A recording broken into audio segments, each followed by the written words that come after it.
Hello and welcome to my channel. This is going to be a video on the cello setup, and I have it backed out so that you can kind of see a couple of things, and then I'll zoom it in just a moment and show you some finer details. Best way I have found that helps kids especially to figure this out is to first make sure the end pin is out in such a way that the scroll is basically about where my nose is, especially if I just hold it arm's length out like this. I want the scroll just right about there.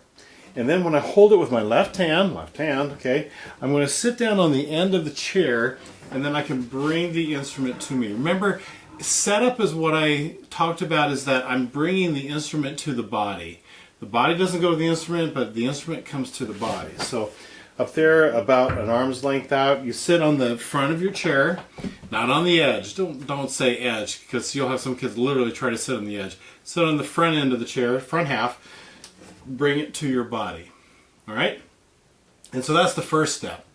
And I'll fix the camera and I'm going to show you a few other things. Okay, another detail is this is called the heel. So we've got the neck, and the neck comes into the instrument here, and we call this the heel. And I want that heel to hit me kind of right square in the center of the chest. And then I want the C peg to be behind my left ear, on the side of my head. Okay? And that way it just kind of fits in nice and snug. And you do want to be a little bit forward.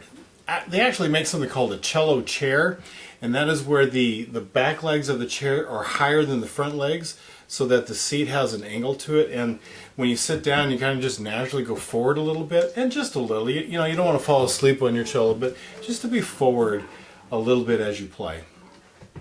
And I enjoy telling the kiddos to, alright, so it's right there, give your cello just a little hug and just be very natural with it. I do know some cellists who don't like this, and they think that there's I'm not exactly sure why, to be honest with you. Just that somehow that kind of messes you up, or maybe it's just a hunched over thing. I just like it because it just has that sense of just being natural with the cello. Students find it very strange to have something behind their ear or behind their head a little bit, and they're always kind of doing one of these things, or backing away from it. So you do want that to be kind of natural, but to just to be a little bit forward into it, and then it kind of come in. All right. Now at the knees, I'll have to show this to you just a second.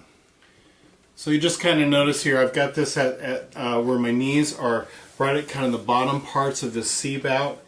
And the other thing that's really important on cello is that I have a little bit of an angle that goes this direction. And it's a little hard to tell on this, but this is my A string here.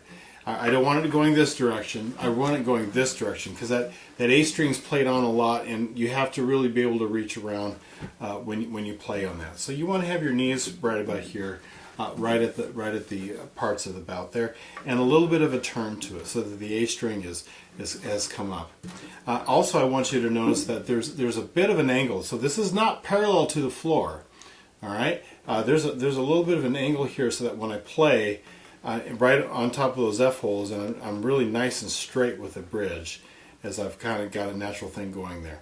But it's parallel to the bridge, not parallel to the floor. I've talked about that before with tone production. Okay, so that's where it kind of fits on my knees. Well, the other thing that with kiddos is to make sure that your feet are square and that you're not going underneath. They like to put put your feet here, and they go like that, and they like to play like that, and that's not what you do. You want flat. Flat, flat, flat.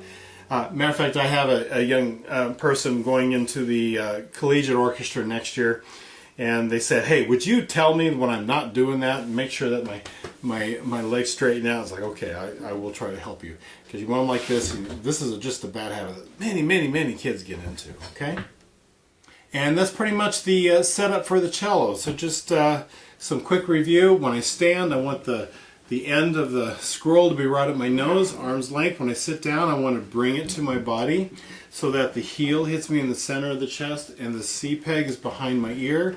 I want the bottom of the C bout to be right where my knees are. I want my legs to be square, and I want to be a little bit forward onto the cello. when I play, so that when I'm playing right at the sweet spot, it's just a very, very natural spot. Okay, there you go. I will see you on the next video.